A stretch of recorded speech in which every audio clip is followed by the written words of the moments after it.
आवाज आ रही सबको? Yes sir. वहां अटेंडेंस चल रहा है क्या सेक्शन बी का? नो सर, हो गया। उनको अटेंडेंस सबसे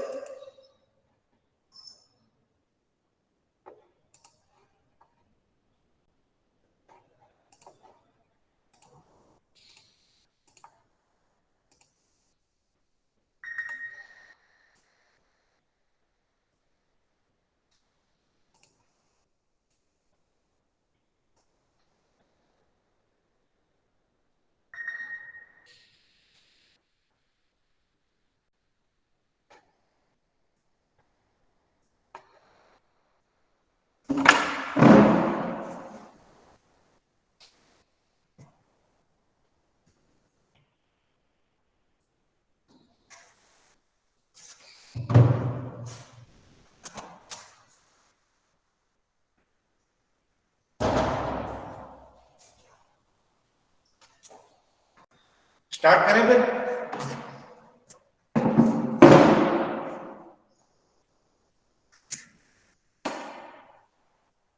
चलिए आज देखते हैं डेटा मॉडल्स।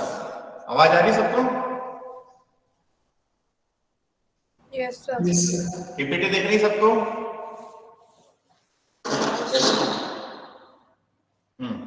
तो आज देखते हैं कि what are the data models. So what do you mean by data model? A data model is a collection of tools and techniques for describing data, data relationships, data semantics, and data constraints.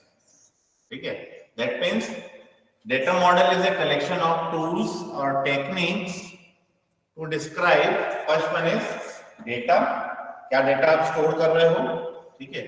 What are the relationship among those data? ठीक है। Next one is data semantics. That is nothing but the meaning of the data.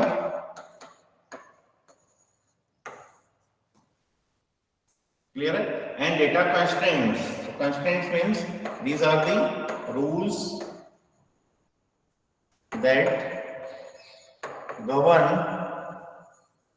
over data. ठीक है, क्या क्या data में आपको rules लगाने हैं।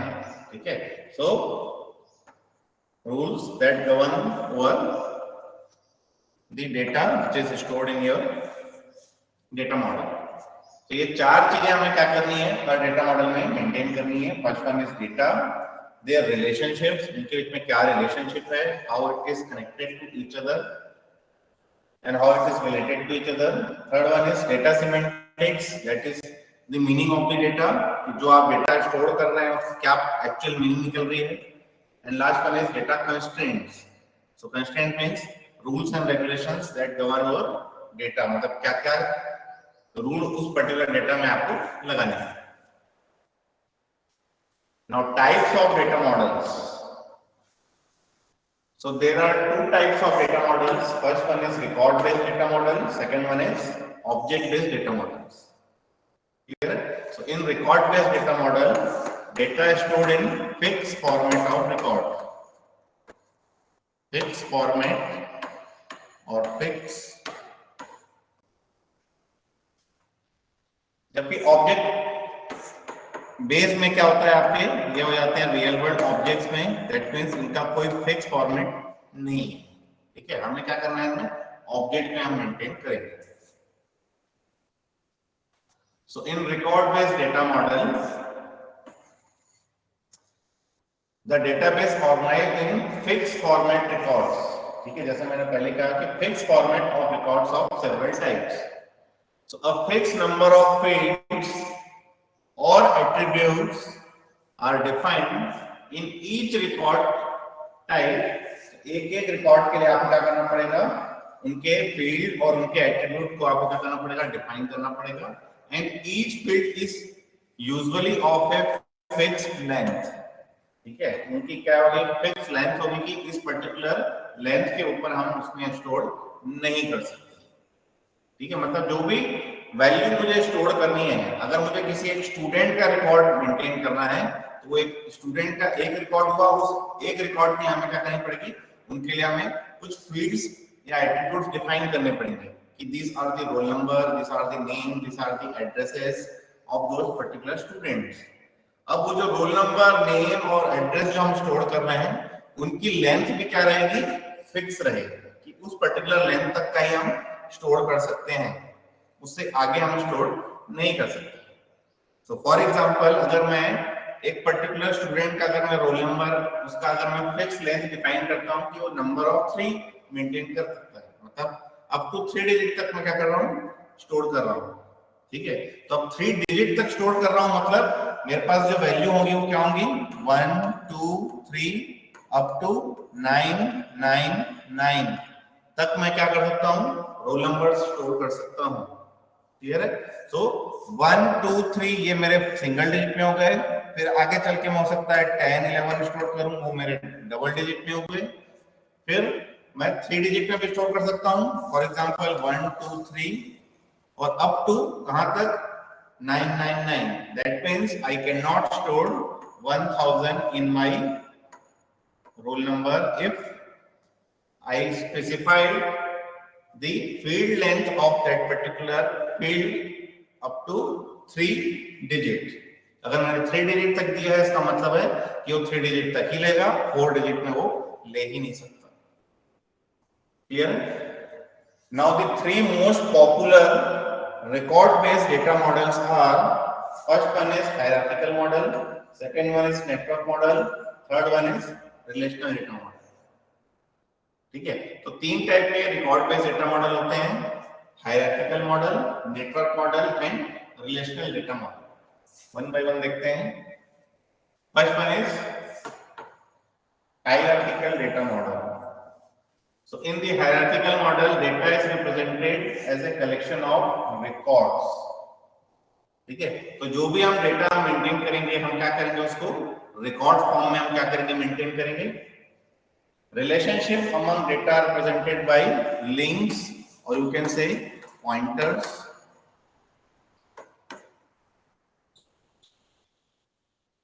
So in this model, tree data structure is used. जैसे कि हायरार्किकल बोला जा रहा है, मतलब आपके पास एक क्या होगी, ट्री होगी जिसमें एक रूट होगा और उसके बाद एक इंटरनल नोड होगा और उसके बाद एक लीफ नोड होगा। ठीक है, सो हायरार्किकल मॉडल मतलब हम हायरार्की मेंटेन कर रहे हैं, तो हायरार्की मेंटेन कर रहे हैं मतलब हमें क्या यूज करना पड़ेगा, we have to use tree data structure. Clear है? And there are two concept associated with hierarchical model. First one is segment types, second one is parent child relationships. Clear है? And segment type is similar to the record type in the network model. तो network model में हम देखेंगे उसमें record type maintain किया जाता है। So the information retrieved only by deviating from the root segment type to the node segment type. Thus, you can access a segment type only via its parent segment type in the parent-child relationship. मतलब आपको अगर data access करना है तो आपको क्या करना पड़ेगा, first you have to visit root, then from root you have to visit segment type, and from segment type you have to visit your leaf node. Clear? And this relationship is known as parent child relationship. ये colour दिख रहा है ना? Yes, sir. तो very first जो हमने अभी पढ़ा इसमें कि data models are a tools to represent data, their relationships, their semantics and their constraints. तो पहला जो था वो क्या था, डेटा। तो डेटा को हम कैसे मेंटेन कर रहे हैं, यहाँ पर हम उसको क्या कर रहे हैं कि रिकॉर्ड टाइप क्रिएट कर रहे हैं। ठीक है, तो एक पर्टिकुलर रिकॉर्ड मतलब वो क्या हो गया, एक पर्टिकुलर डेटा हमारा क्या हो रहा है, उसमें मेंटेन हो रहा है, एक पर्टिकुलर एंटिटी का डेटा हमारा क्या हो रहा है, उसमें मेंटेन हो रहा है। सेकंड, रिलेशनशिप अगर हमें मेंटेन करना है, तो फॉर रिलेशनशिप हम क्या मेंटेन कर रहे हैं, हम मेंटेन कर रहे हैं parent child relationship. via links और pointers. ठीक है, तो लिंक्स और पॉइंटर्स के थ्रू हम क्या कर रहे हैं, रिलेशनशिप मेंटेन कर रहे हैं. फिर डेटा सेगमेंट सीमेंटिक्स, तो सीमेंटिक्स के लिए हम क्या कर रहे हैं, उसके फील्ड को हम क्या कर रहे हैं, डिफाइन कर रहे हैं. ठीक है, एंड देन डेटा कंस्ट्रेंट्स, तो डेटा कंस्ट्रेंट्स के लिए हम क्या करेंगे, उसमें मेंटेन करेंगे थ्रू प्रोग्रामिंग. ठीक है, तो जैसा आपने ट्री डेटा स्ट्रक्चर पढ़ा था डेटा स्ट्रक्चर में, वो ही हमारा हायरार्किकल मॉडल. अब इसका हम सेगमेंट स्ट्रक्चर देखते हैं. तो सबसे पहले जो है वो क्या है, very first is level 0, that is node, that is your parent. ठीक है, रूट पेरेंट, ये हो गया मेरा रूट ऑफ द ट्री. सबसे पहले मुझे क्या एक्सेस करना पड़ेगा, रूट. रूट के बाद में क्या होगा, मैं आऊंगा इसके चिल्ड्रन में. रूट का चिल्ड्रन जो है वो क्या है, उसको हम बोलते हैं रूट चिल्ड्रन, या उसको हम बोलते हैं segment. So this is nothing but your segment. Clear? And last one is also segments.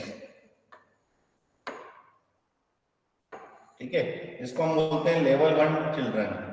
ठीक है, so these are nothing but your children. This is your parent oblique child, and this is your parent. So first you need to access your parent, then you have to access your child, and then from child or you can access your grandchild. ठीक है, तो आपको सबसे पहले root को access करना पड़ेगा, root के बाद उसके इमीडिएट चाइल्ड को, उसके बाद चाइल्ड. क्लियर है? तो ये हो जाता है इसका स्ट्रक्चर, जो ट्री लाइक स्ट्रक्चर हम यूज कर रहे हैं. अब इसका एग्जांपल देखते हैं. So this is our dummy root node.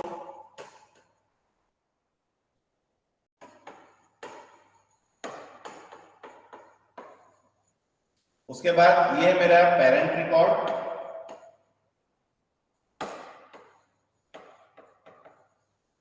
And these are our child records.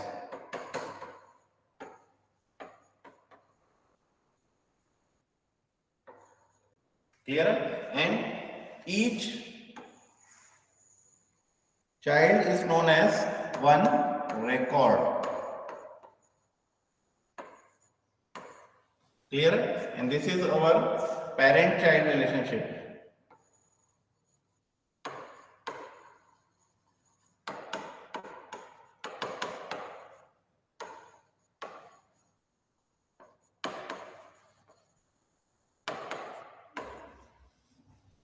Clear है? सो पहले आपका एक डमी रूट नोड है, उसके बाद हमारे पास पेरेंट रिकॉर्ड्स हैं. तो पेरेंट रिकॉर्ड से हम क्या कर रहे हैं, प्रोजेक्ट नंबर स्टोर कर रहे हैं. 121 P1 10, 122 P2 20, 123 P3 30.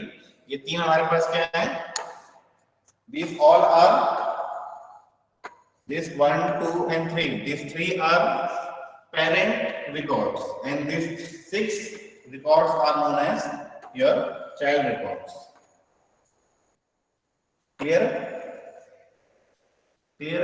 So first you have to access root node, from root node to parent node, no, from parent node to child node. Clear? So to access the child node, first you have to access your parent node. Clear? Now advantages of hierarchical model. First one is simplicity, second one is data security, third one is data integrity, and fourth one is efficiency. ठीक है, तो ये ज्यादा पूछता नहीं है advantage. Main आपको पूछता है कि कितने टाइप के मॉडल्स होते हैं.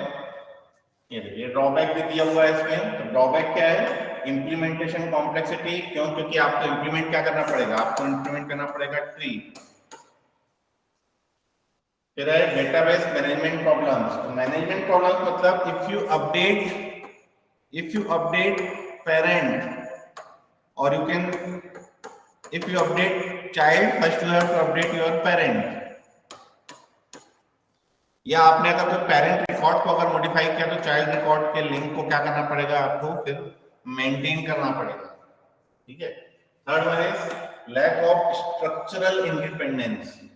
तो स्ट्रक्चरल इंडिपेंडेंस में ही आपको ये ट्री स्ट्रक्चर फॉलो करना ही पड़ेगा यहाँ पर, क्लियर है।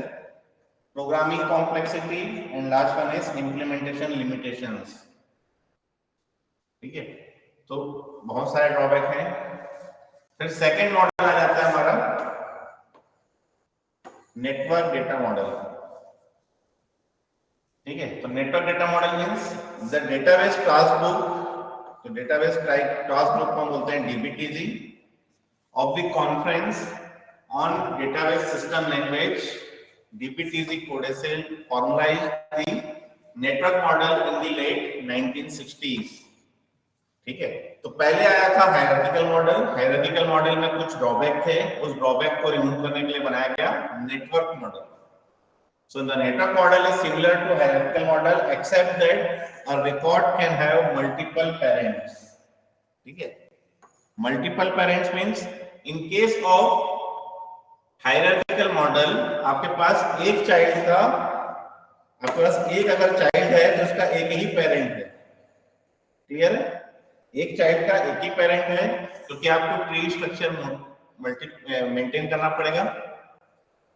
But in case of network model, a child can have multiple parents. So the network data model has three basic components such as record type, second one is data items or fields, and third one is again links, ठीक है। तो जैसा आप record maintain कर रहे थे network hierarchical model में, वैसा ही रिकॉर्ड टाइप हमें यहाँ पे मेंटेन करना पड़ेगा, ठीक है। उसके फील्ड्स मेंटेन करने पड़ेंगे और उनके लिंक्स हमें क्या करना पड़ेगा, मेंटेन करना पड़ेगा। So again for data you have to implement one record, for relationship again we have to implement links or pointers. You can also term it as parent-child relationship. Clear? Only difference is you have to implement graph data structure. Clear? So in network model, a relationship is in set. Relationship को हम किससे maintain करते हैं? Set, in which each set is composed of at least two record types. First one is owner record, second one is member record. ठीक है। Owner is nothing but parent, member is nothing but your child, clear. तो हम क्या करते हैं, एक set maintain करते हैं कि ये ओनर है, ओनर 1 जो है वो चाइल्ड 1 का ओनर है, फिर ओनर 1 चाइल्ड 2 का भी ओनर हो सकता है, क्योंकि एक चाइल्ड के मल्टीपल पेरेंट्स हो सकते हैं, ठीक है। तो यहाँ ऐसा भी हो सकता है कि O2 और C1, तो एक चाइल्ड के मल्टीपल पेरेंट्स हो सकते हैं, एक पेरेंट का मल्टीपल चाइल्ड्स हो सकते हैं, क्लियर है। So the connection between an owner and its member records is identified by a link to which database designer assign a set name.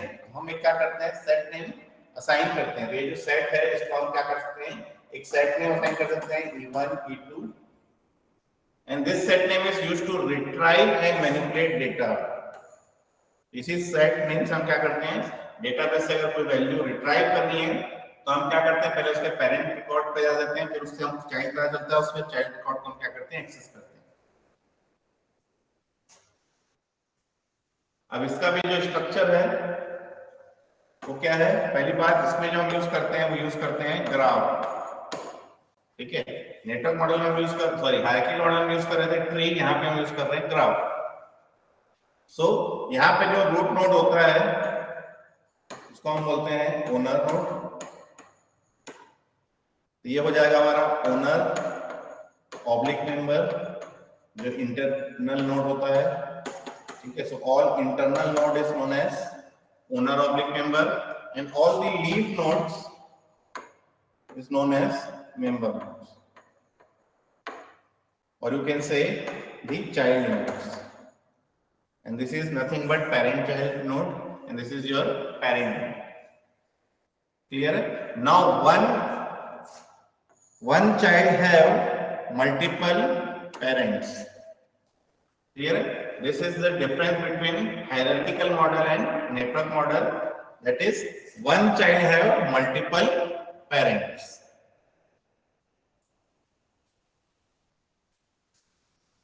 So in the network model, data is represented by collection of records, relationship among data is represented by links. In this model, graph data structure is used. ये भी पढ़ लिया हमने. A network model permits a record to have more than one parent. ये भी इसका जो striking feature था, वो भी हमने क्या कर लिया, पढ़ लिया. This is the example of network model जो हमने एक एग्जांपल लिया हुआ है. तो ये हमारे parent records. And these are our child records. Clear? So these are parent records, these are child records, and these are the links, or you can say the relationship among parent and child records.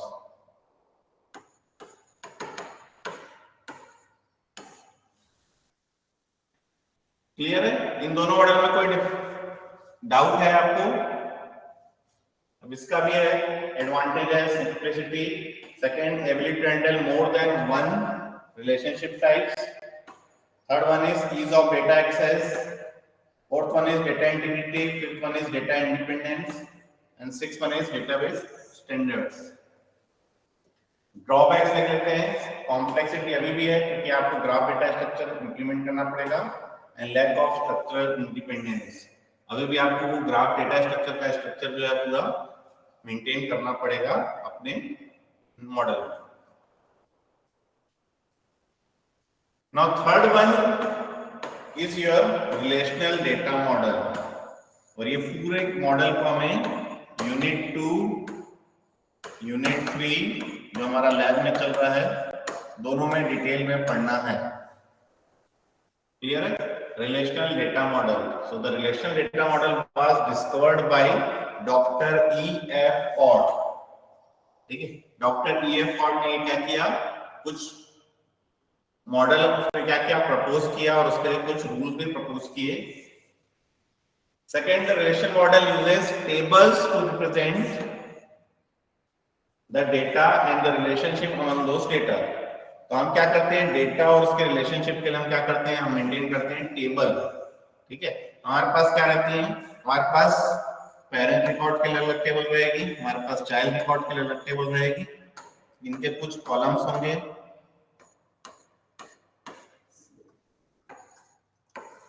ठीक है? तो this is nothing but your parent record, this is nothing but your child record. And child record में एक ऐसा attribute होगा जो parent record को क्या कर रहा होगा, रेफर कर रहा होगा. तो इसको हम बोलते हैं पेरेंट चाइल्ड रिलेशनशिप.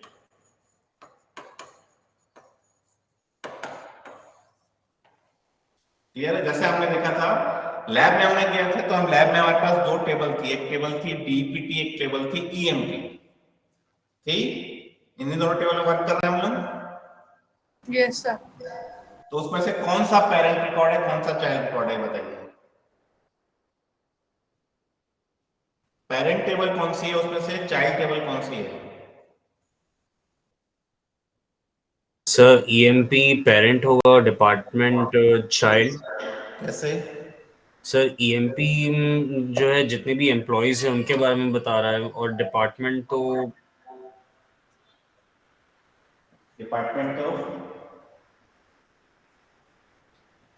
समझ. हाँ, आप देखिए, पेरेंट जो रहता है वो टोटली इंडिपेंडेंट रहता है, जबकि चाइल्ड जो रहता है वो डिपेंडेंट रहता है पेरेंट पर. क्लियर है? अब अगर आप देखें तो अगर आप लिखते हैं सेलेक्ट स्टार फ्रॉम डीपीटी, तो आपको 3 ही कॉलम मिलते हैं. ठीक है? 3 कॉलम मिलते हैं. कौन कौन से कॉलम मिलते हैं? एक मिलता है डीपीटी नंबर, एक मिलता है डी नेम, एक मिलता है लोकेशन ऑफ डिपार्टमेंट, 10, 20, 30, 40, उनका लोकेशन और उसके डिपार्टमेंट नेम वहां पे क्या होते हैं, रहते हैं. तो डिपार्टमेंट 10, 20, 30, 40 ऑल आर इंडिपेंडेंट, ठीक है।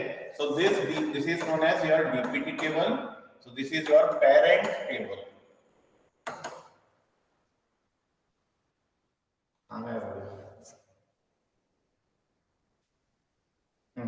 This is your parent table, and second one is your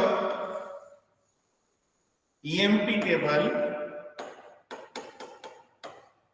which have employee number, employee name up to last में आपको दिया हुआ है डीपीटी नंबर दिया है। Now this DPT number refers to this DPT number. That means this is my child records. Clear? So EMP is our child records, whereas DPT is our parent records. Clear? Yes sir. वापस आ जाते हैं। So the relation model uses table to represent the data and relation among those data. Each table have multiple columns. तो एक table में जैसे हमने आप अलग अलग कॉलम बनाए हैं, मल्टीपल कॉलम्स हो सकते हैं। Each column is identified by a unique name. Her column का नेम अलग अलग ही होगा। एक कॉलम, एक पर्टिकुलर टेबल में हम एक से ज्यादा सेम नेम के कॉलम हम स्टोर नहीं कर सकते। Clear? And it is a low level model. ठीक है, अभी तक जो दो मॉडल पढ़े both are high level models, but this is your low level model.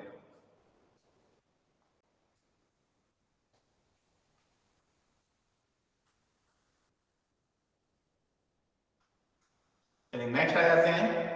This is example of our relational data model. तो एग्जांपल में हम देख रहे हैं हमारे पास दो टेबल है। एक टेबल है प्रोजेक्ट, एक टेबल है स्टूडेंट। स्टूडेंट में मेरे पास क्या क्या एट्रीब्यूट्स हैं? हमारे पास एट्रीब्यूट हैं roll number, student name, semester, branch, marks and project number. Project में हमारे पास क्या है? Project number, project name and duration of that particular project. Clear है? Every project is assigned a unique project number. Clear? So every project has a unique project number and every student has a unique roll number. Clear? तो ये हो गया हमारा data. अब इसमें again parent table कौन सी है, चाइल्ड टेबल कौन सी है? सब पेरेंट हमारा प्रोजेक्ट रहेगा, चाइल्ड हमारा स्टूडेंट रहेगा। Very good. तो ये देखिए, ये जो प्रोजेक्ट नंबर है ये इस पर्टिकुलर प्रोजेक्ट नंबर को रिफर कर रहा है through primary key, foreign key, relationships.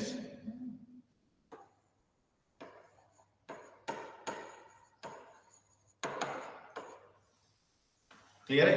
इस रिलेशनशिप को हम बोलते हैं primary key, foreign key relationships, in which this roll number is an primary key of student, this project number is primary key for project and this roll P number is foreign key और student referring to primary key of project.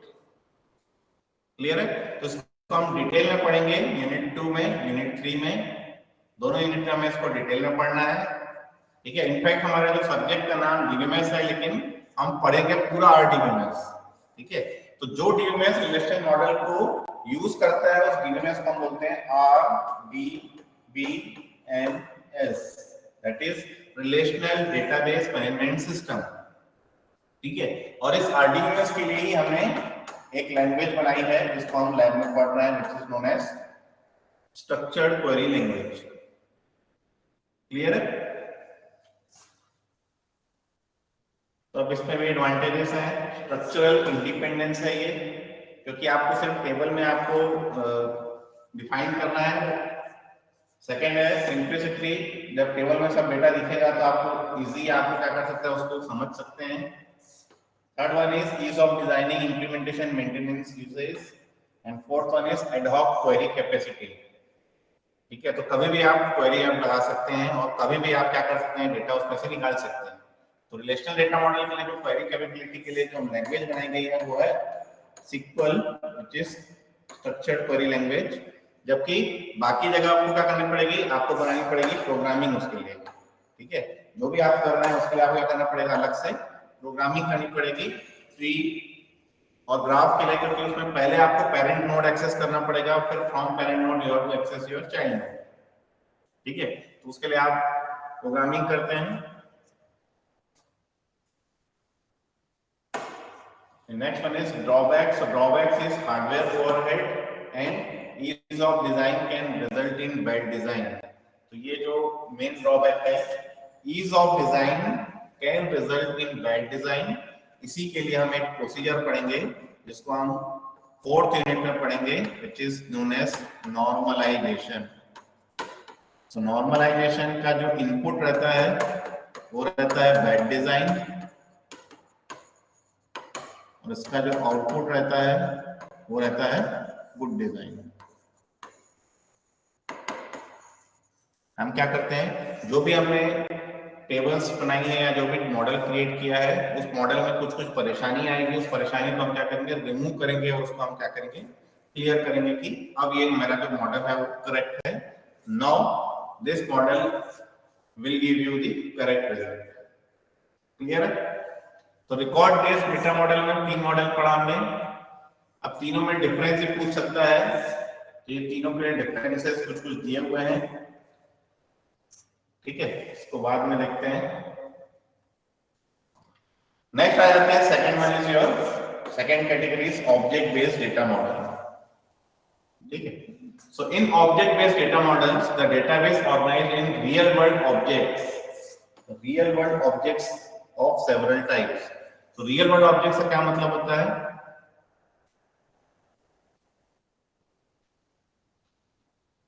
क्या समझते हैं real world object से?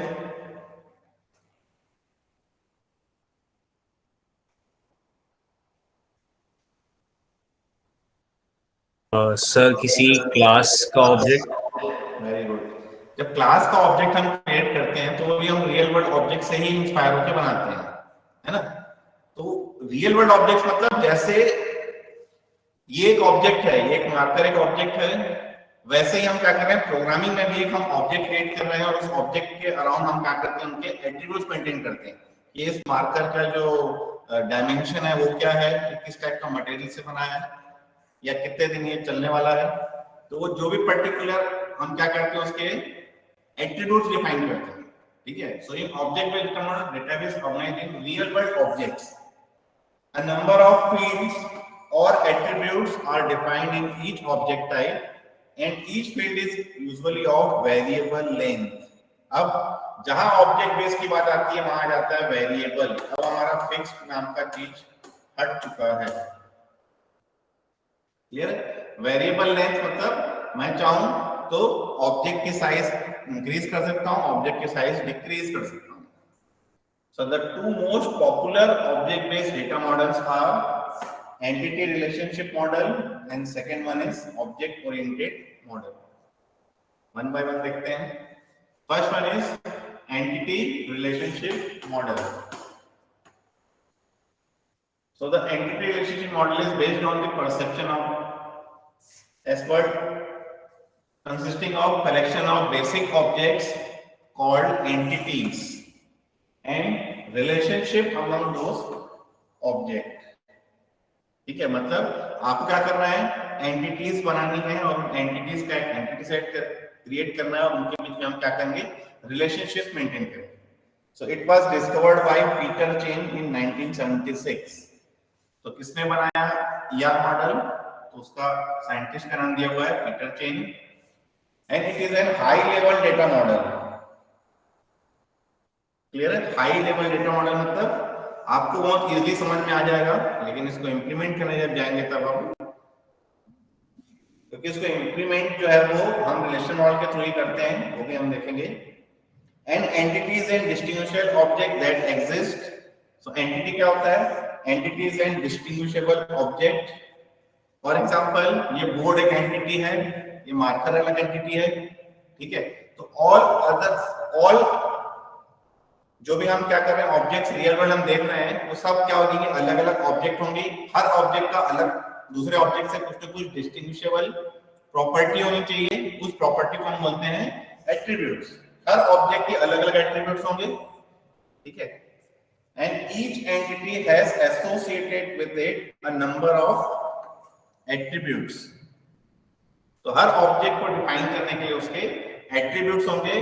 Based on that attribute हम क्या करेंगे, उन objects को क्या करेंगे, डिस्टिंग्विश करेंगे कि ये अलग ऑब्जेक्ट है, वो अलग ऑब्जेक्ट है। And a relationship is an association among several entities.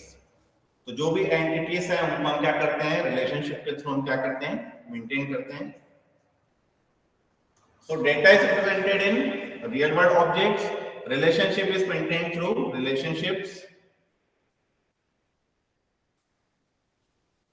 अब आते हैं द सेट ऑफ एंटिटीज और relationships of the same type is called as entity set and relationship set. तो एक पर्टिकुलर एंटिटी को हम मॉडल नहीं करते हैं, हम किसको मॉडल करते हैं, we are maintaining entity set and we are maintaining the relationship set. For example हम क्या करते हैं, जैसे आप लोग स्टूडेंट्स हैं, जो स्टूडेंट्स मतलब हमारे पास कुछ स्टूडेंट्स हैं, फॉर एग्जांपल रोल नंबर 1 है, उसका नेम ABC है, उसका ब्रांच CSE है, ठीक है, और उसका एड्रेस सपोज दुर्ग है। ये मेरे पास क्या हुआ, एक रिकॉर्ड हुआ। इस एक रिकॉर्ड को हम बोलेंगे एक एंटिटी। फिर सेकंड एंटिटी हो सकती है ABB, ये भी CSE में पढ़ रहा है और ये सपोज भिलाई में रह रहा है, क्लियर है। फिर थर्ड एंटिटी हुआ that is ACD CSE, let's suppose this is located in Raipur। फिर फोर्थ एंटिटी है सपोज XYZ, IT में पढ़ रहा है और सपोज ये भी हो गया आपका रायपुर।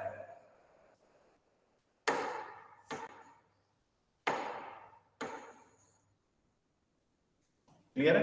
तो ये हमारे पास जो है ये एंटिटीज हैं, हम एंटिटी को रिप्रेजेंट ना करके हम क्या करते हैं, इस पूरे सेट को रिप्रेजेंट करते हैं। So this is known as one entity set. Clear है। Similarly we have some faculties, for example Dinesh, Koleshwar sir, Nirmal sir, Pavan sir, Partha sir, Sunil sir, ठीक है।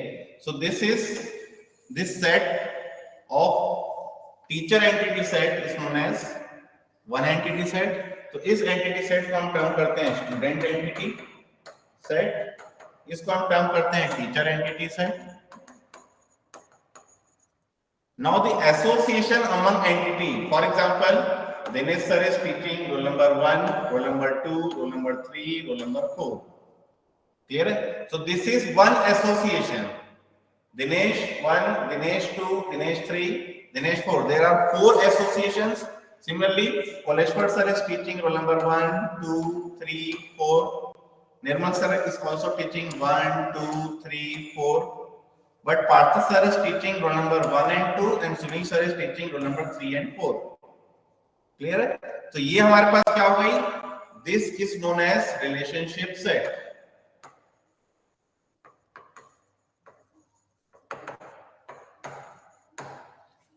क्लियर है। तो इस रिलेशनशिप सेट को हम क्या करते हैं, ER डायग्राम में मेंटेन करते हैं। ये एंटिटी सेट को हम डिनोट करते हैं रेक्टेंगल से। तो this is my student entity, this is my teacher entity, and the relationship among student and teacher is known as the relationship set, which is known as teaches. So teacher teaches student, ये हो गया मेरा एक ER diagram, ठीक है। Now student have attributes roll number, student name, branch and fourth मैंने क्या रखा था, एड्रेस। 4 फील्ड मैंने मेंटेन की थी। तो 4 एट्रीब्यूट्स हमने क्या किया, डिफाइन किया एज इलिप्स। और टीचर के लिए भी हमने क्या किया, सिर्फ और सिर्फ टीचर नेम स्पेसिफाई किया था, ठीक है। तो आप इनके भी कुछ एट्रीब्यूट्स स्पेसिफाई कर सकते हैं। अभी हमने एक ही मेंटेन किया है तो हम एक ही मेंटेन करते हैं, टीचर नेम। क्लियर? तो ये ER डायग्राम हुआ किसके लिए? ये जो पर्टिकुलर मैंने एंटिटी सेट्स क्रिएट किए थे और कुछ एंटिटीज मैंने मेंटेन करके दिखाई आपको। Clear?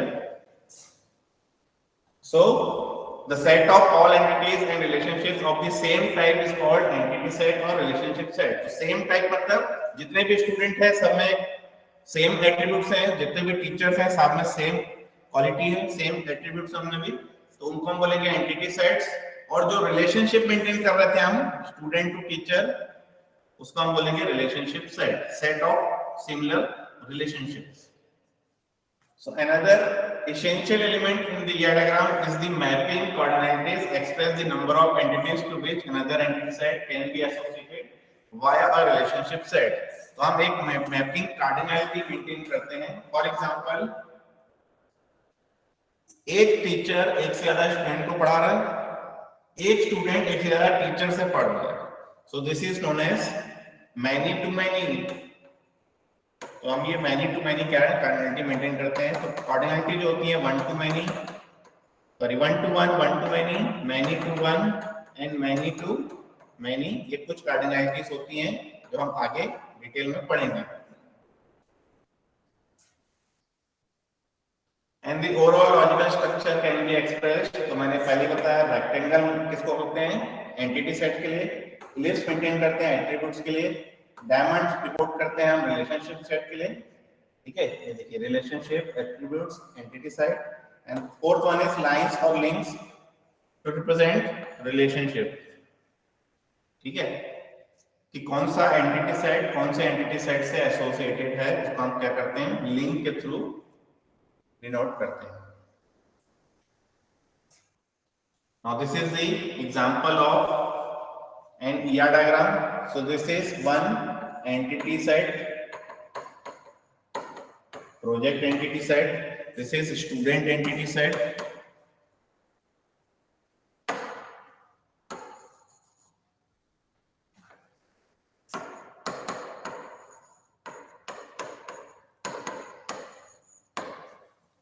And this is nothing but your relationship set.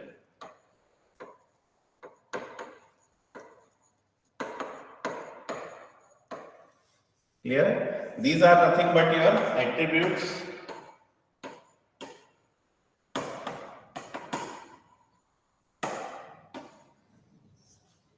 तो ये हमारा एक ER डायग्राम क्रिएट हुआ है कि स्टूडेंट हैव प्रोजेक्ट। ठीक है, स्टूडेंट हैव प्रोजेक्ट, ये हमने क्या किया है? रिलेशनशिप मेंटेन किए। हमारे पास सेट ऑफ प्रोजेक्ट्स हैं, हमारे पास सेट ऑफ स्टूडेंट्स हैं, और कौन से स्टूडेंट कौन से एक प्रोजेक्ट को मेंटेन कर रहा है। यहाँ पे ये एरो दिया हुआ है, that means mapping cardinality should be 1 to many. That means one student is working on or having only one project, but for one project we have many students. Clear? For one project we have many students, but for one student we have one project. Clear है यहां तक?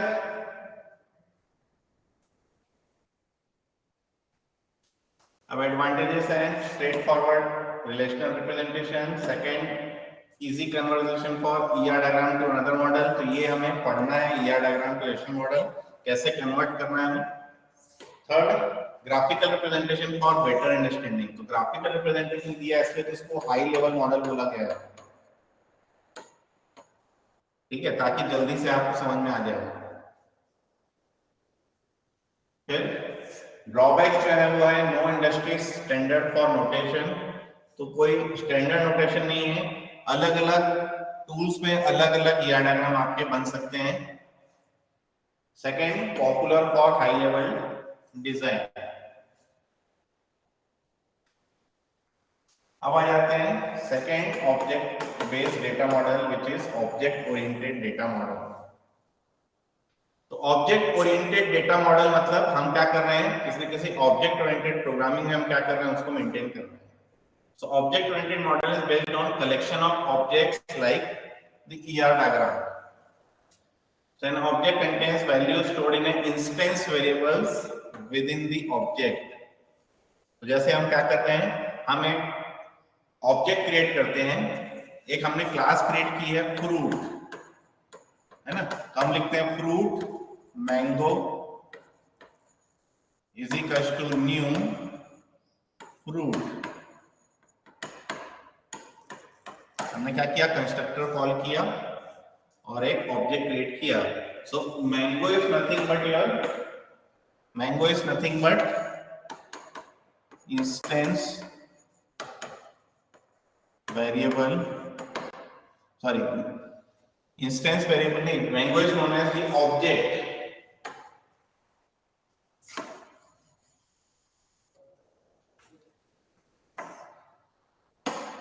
Here mango is nothing but your object name, and in that object you have to define number of instance variables as an attributes।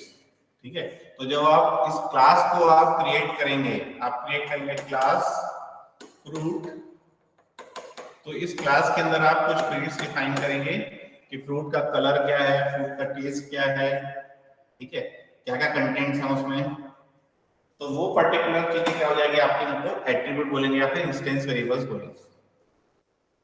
So unlike the record oriented models, these values are themselves objects। तो हम अगर हम चाहें तो ये जो attribute हम define कर रहे हैं, इनके अंदर भी हम क्या कर सकते हैं, ऑब्जेक्ट डिफाइन कर सकते हैं। ठीक है, तो उसको बोलते हैं कंटेनर क्लास या कंटेनर ऑब्जेक्ट्स या फिर नेस्टेड ऑब्जेक्ट्स। एक ऑब्जेक्ट के अंदर हम एक और ऑब्जेक्ट कंटेन कर सकते हैं। क्लियर है? And thus objects contain objects to an arbitrary deep level of nesting. एक ऑब्जेक्ट के अंदर दूसरा ऑब्जेक्ट के अंदर तीसरा ऑब्जेक्ट के अंदर तीसरा ऑब्जेक्ट हम कंटेन कर सकते हैं with the help of object oriented data model. An object has An object also contains bodies of code that operate on that object. These bodies of code are known as methods। तो हम जब भी हम ये जो particular class maintain करते हैं, इसमें हम कुछ फीचर्स हमको इंक्लूड करना है, तो हम इसके साथ साथ कुछ मेथड्स भी हम क्या कर सकते हैं, इंक्लूड कर सकते हैं। फॉर एग्जांपल गेट, शो, ठीक है, ये हम क्या कर सकते हैं, या कुछ पर्टिकुलर चीजें कैलकुलेट करनी है तो वो सब क्या हो जाते हैं, उनके मेथड्स होते हैं, जिसको मेंबर फंक्शन भी कहा जाता है। तो उन मेथड्स को हम क्या कर सकते हैं, यूज कर सकते हैं ऑब्जेक्ट ओरिएंटेड मॉडल में। And objects that contain the same type of values and the same methods are grouped into classes। तो आप पहले ऑब्जेक्ट्स के बारे में सोचते हैं, फिर उन क्लास ऑब्जेक्ट्स के बारे में सोचने के बाद फिर आप क्या करते हैं, ग्रुप करते हैं उनको, और ग्रुप करके उसको क्या करते हैं, क्लास में इंप्लीमेंट करते हैं। तो जब भी आप ऑब्जेक्ट ओरिएंटेड मॉडल यूज करते हैं, so you have to follow bottom up approach. So bottom up approach means सबसे पहले आप डेटा की प्रायोरिटी देते हैं कि डेटा क्या है मेरे पास, क्या क्या डेटा स्टोर करना है मुझे, फिर उस डेटा के अराउंड आप क्या करते हैं, ऑब्जेक्ट्स बिल्ड करते हैं, फिर उन ऑब्जेक्ट्स को आप क्या करते हैं, ग्रुप करते हैं, और ग्रुप करके क्या करते हैं, उसकी क्लासेस क्रिएट करते हैं। क्लियर है? जबकि सी और सी प्रोग्रामिंग या पास्कल प्रोग्रामिंग क्या होता है, these are procedure oriented programming. तो उसमें हम क्या करते हैं, टॉप डाउन अप्रोच यूज करते हैं। वहां पे हम क्या करते हैं, सबसे पहले हम फंक्शंस क्रिएट करते हैं, ठीक है, फिर फंक्शंस क्रिएट करने के बाद हम क्या करते हैं, उनमें डेटा क्रिएट करते हैं कि क्या डेटा मुझे उसमें मेंटेन करना है। जबकि यहाँ पर क्या है, डेटा को प्रायोरिटी ज्यादा दी गई है, तो डेटा पहले आप मेंटेन करते हैं, क्या क्या डेटा मेंटेन करना है, फिर उसके अराउंड हम ऑब्जेक्ट्स क्रिएट करते हैं, फिर उन ऑब्जेक्ट्स को ग्रुप करके हम क्या करते हैं, क्लासेस क्रिएट करते हैं। Clear?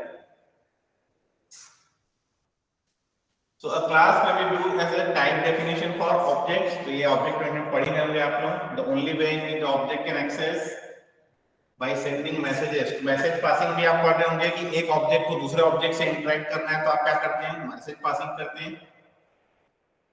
Internal parts of the object, the instance variables and method code are not visible externally। तो डेटा हाइडिंग यूज करनी है आपको, यहाँ पर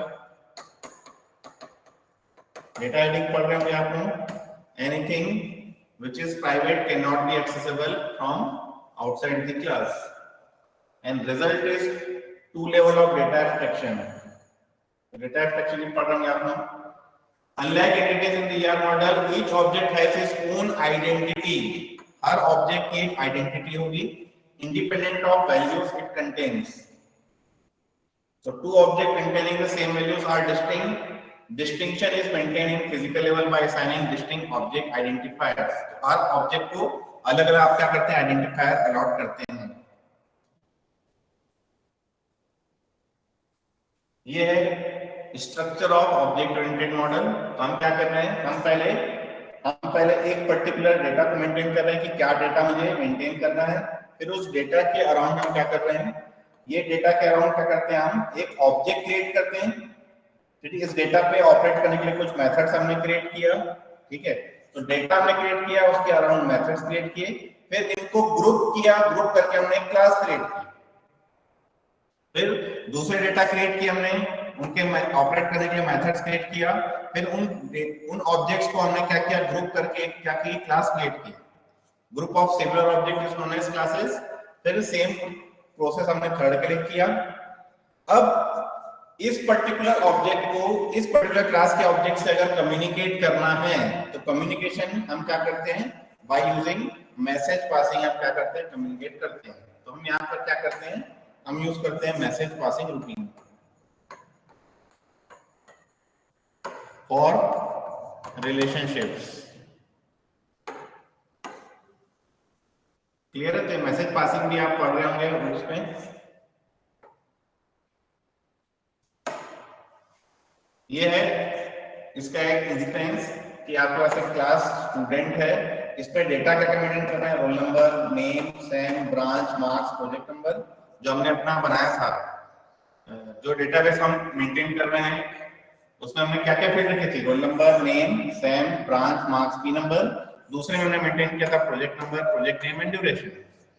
क्लियर है? अब इनको गेट एंड शो करने के लिए गेट एंड शो मेथड्स हैं.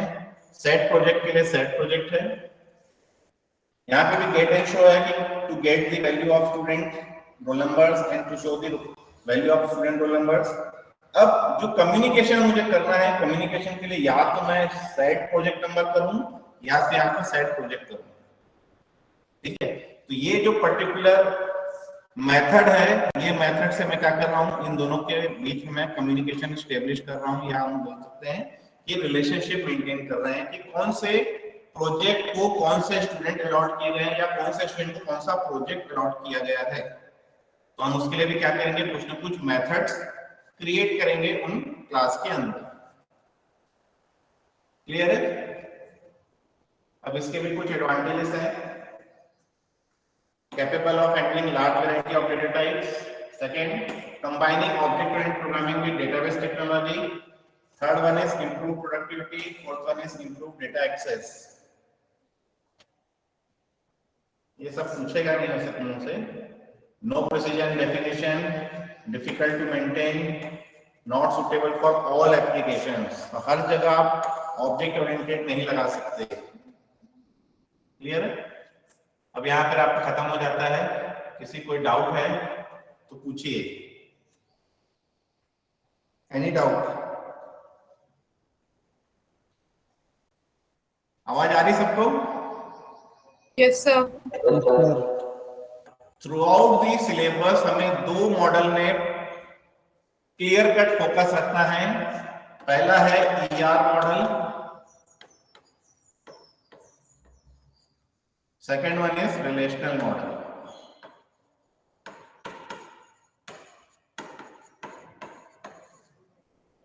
So ER model as an high level model and relational model as low level model. So in record based data model we have to use relational model, and in object based data model we have to use ER model. दो model हमें detail में पढ़ना है. Clear है? ये कुछ university questions हैं. What are data models? Describe different types of data models. Innovate the types of models existing for structured data storage. What are the various data models? What is the difference between hierarchical, network and relational model? लेकिन ये जो topic आज मैंने पढ़ाया है ये आपके new syllabus जो मैंने GIT में प्रपोज किया है हटा दिया गया है। मैंने आपको इंट्रोडक्शन दिया है, इंट्रोडक्शन ऑफ मॉडल कम से कम आपको पता रहे, लेकिन ये एग्जाम में नहीं आएगा। एग्जाम में क्या आएगा? ER model and relational model. Clear है? ये जो हायरार्किकल मॉडल है, ये जो नेटवर्क मॉडल है, ये मैंने हटा दिया टोटली। तो इसके क्वेश्चन अब नहीं आने चाहिए यूनिवर्सिटी में। क्लियर है? हमें फोकस करना है ER modelling and relational modelling. तो कैसे हम ER मॉडल्स क्रिएट करेंगे अपने प्रोजेक्ट के लिए और कैसे हम रिलेशनल मॉडल क्रिएट करेंगे अपने प्रोजेक्ट के लिए। क्लियर है? तो किसी में डाउट है तो पूछ सकते हैं, any doubt?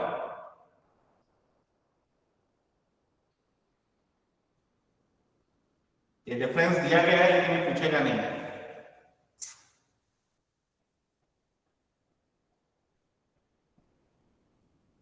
Any doubt? Sir object oriented में वो मेथड्स वगैरह में थोड़ा डाउट हो रहा है, समझ नहीं आ रहा है।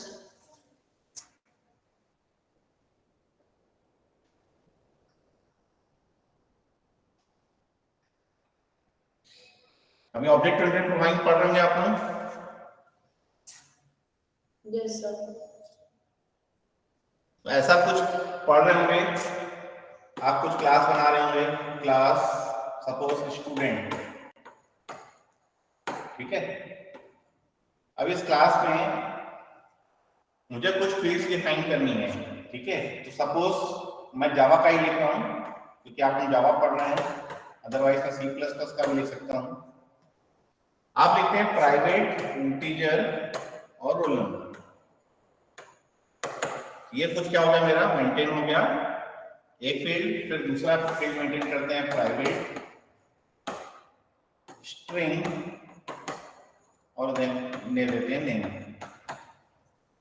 चलिए आप लिखते हैं प्राइवेट स्ट्रिंग ब्रांच, ठीक है? सपोज करो कि मैंने ये तीन ही फील्ड रखा है। अब मुझे क्या करना है, कुछ पब्लिक मेथड्स क्रिएट करने हैं।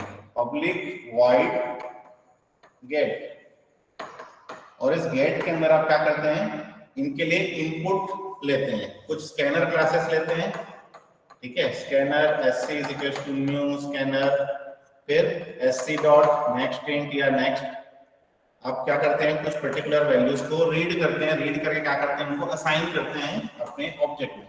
ये तो आपने क्लास क्रिएट की, यहां से लेकर यहां तक क्लास क्रिएट की। अब इस क्लास का क्या करते हैं, एक ऑब्जेक्ट क्रिएट करते हैं, student s is equal to new student. और स्टूडेंट का हो सकता है कि इस कंस्ट्रक्टर के अंदर ही वैल्यू असाइन करें कि रोल नंबर 1 ABC और उसकी जो पर्टिकुलर ब्रांच है वो है CS। क्लियर है? तो एक हमने इंस्टेंस क्रिएट किया S1 का, फिर मैं सेकंड स्टूडेंट भी क्रिएट कर सकता हूं, student S2 is equal to new student, and इस स्टूडेंट में मैं क्या कर रहा हूं, 2XYZ and CSE। Clear? So this is two objects, ठीक है? अब इस ऑब्जेक्ट्स का हम क्या कर सकते हैं, S1 डॉट शो कर सकते हैं। So this is nothing but your, this is nothing but your method calling, which is also known as message passing. Message passing सुने हैं कभी? मैसेज पासिंग सुने हैं कभी? पढ़े होंगे ना? नो सर, अभी तक तो नहीं पढ़ी। तुम लोगों को C++ पढ़ना था, तुम लोगों के सिलेबस से C++ हटा के पाइथन डाल दिया गया। मैसेज पासिंग में क्या होता है, तीन चीजें होती है, name of the object dot name of the message and third one is information to be passed। ठीक है, तो ये तीन चीजें मेरे पास मैसेज पासिंग रूटीन में रहती है। और एग्जांपल, मैंने एक ऑब्जेक्ट कॉल किया s1 डॉट, और सपोज मैंने किया गेट, और गेट करके मैं क्या कर रहा हूँ 10 वैल्यू पास कर रहा हूँ, ठीक है। और इस गेट में मैं क्या करूंगा, इस गेट में मैं क्या करूंगा, सपोज अगर हम जावा की बात करें तो ये गेट क्या रहेगा, आपका रहेगा पब्लिक वॉइड गेट, और ये जो 10 है ये हमें एक इंटीजर पास किया है, तो हम इंट m से रिसीव करेंगे, और फिर हम क्या करेंगे, इस पर्टिकुलर ऑब्जेक्ट के किसी एक वैल्यू में हम क्या करेंगे, उस 10 को असाइन करेंगे। फॉर एग्जांपल मैंने अगर लिया है रोल नंबर, तो हम क्या करेंगे, roll number that is equal to m हम क्या करेंगे, असाइन करेंगे। तो जब मैं लिख रहा हूं s1 डॉट गेट, तो s1 से मैंने इस फंक्शन को कॉल किया है, इस मेथड को कॉल किया है, तो इस मेथड को कॉल किया है इससे s1 से, तो ये रोल नंबर किसका यूज करेगा, s1 का यूज करेगा। अगर मैं लिखता हूं s2 डॉट गेट और इसका रोल नंबर मैं असाइन करता हूं 11, ठीक है, तो s1 is one object, s2 is another object, दोनों के वैल्यू मैंने रोल नंबर असाइन किया है, पहले मैंने 10 असाइन किया है, दूसरे मैंने 11 असाइन किया है। So this 10 and 11 is nothing but your information. क्या इंफॉर्मेशन हमने पास की है। Name of the method is known as the message. क्या मैसेज हमने पास किया है, कि हम गेट कर रहे हैं, कि हम शो कर रहे हैं, कि हम कुछ कैलकुलेट कर रहे हैं, this is nothing but your message. और किस ऑब्जेक्ट के थ्रू ये मैसेज पास किया जा रहा है, उस ऑब्जेक्ट को हम क्या करते हैं, लेफ्ट साइड में रखते हैं। क्लियर है। और कभी कभार क्या होता है, ये मैसेज कुछ इंफॉर्मेशन रिटर्न भी करते हैं, तो रिटर्न करते हैं तो हम क्या करते हैं, इस वाइट को हम चेंज करके क्या करते हैं, उस जगह हम फिर उसको कोई डेटा टाइप देते हैं। हम इस इंटीजर को हम वाइट को चेंज करके हम यहाँ पे रिटर्न कर सकते हैं, और यहाँ पे हम रिटर्न m भी लिख सकते हैं, ठीक है।